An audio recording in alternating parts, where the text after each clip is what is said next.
Здравейте! Представям ви нашия автомобил, внос от Швейцария. Моделът е Mazda 5, 2000 кубиков бензинов мотор, 145 конски сили, който подлежи идеално на газ. Моделът е 2009 година, на 176 000 реални километри, всичко водено до последно в Швейцария с сервизна книжка и история. Мотор, ходова част и автоматична скоростна кутия, без никакви забележки. Показваме ви и вътре.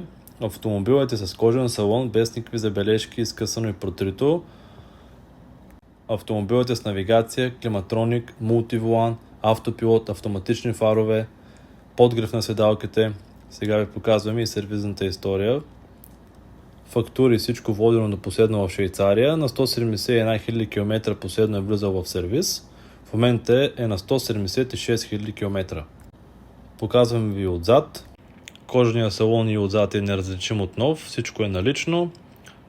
7-местен. Идеален семейен автомобил. Показваме и багажника. Багажника е с безключов достъп. Супер голям и широк. Очакваме ви в автосалон Swiss Car 77.